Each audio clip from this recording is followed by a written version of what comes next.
Tasty restaurant স্টাইলে মটর পনির চলো বাড়িতেই বানিয়ে ফেলি ঝটপট। কড়াইয়ের মধ্যে সর্ষের তেল দিয়ে তেজপাতা, শুকনো লঙ্কা, এলাচ, দারুচিনি হালকা ভাজা ভাজা হয়ে এলে কাঁচা লঙ্কা চিড়ে দিয়ে দুটো পেঁয়াজ বাটা, 2 চামচ রসুন আর 2 চামচ আদা বাটা সবগুলোকে একসাথে ভালোভাবে মিশিয়ে নেওয়ার পর টেস্ট অনুযায়ী লবণ আর চিনি দিয়ে কিন্তু হালকা নাড়াচাড়া করতে হবে। মশলার এই পেস্টটা হালকা ভাজা হয়ে এলে সব গুঁড়ো মশলাগুলো অ্যাড করব। জিরে, ধনে, হলুদ, লঙ্কা সব 1 চামচ করে এতে ইউজ করেছি।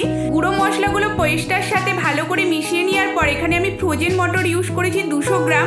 ভালো করে মশলার সাথে মিশিয়ে খানিকক্ষণ চাপা দিয়ে রাখার পর একটা ছোট সাইজের টমেটো পেস্ট করে এর মধ্যে দিয়ে দেবো। অল্প একটু জল দিয়ে নাড়াচাড়া করার পর কেটে রাখা কিউব আকারের পনিরগুলো এর মধ্যে দিয়ে জল অ্যাড করব যেই রকম গ্রেভি পছন্দ সেই অনুযায়ী। 1 চামচ green chilli sauce, red chilli sauce, অল্প একটু কসুরি মেথি দিয়ে ফুটতে দিতে হবে। নামানোর আগে অর্ধেক চামচ ঘি দিয়ে মাখো মাখো হয়ে গেলেই নামিয়ে নিতে পারি আমরা। রুটি, রাইস, ভাত, পরোটা সবার সাথেই খেতে কিন্তু এরকম মটর পনির বেশ ভালো লাগবে।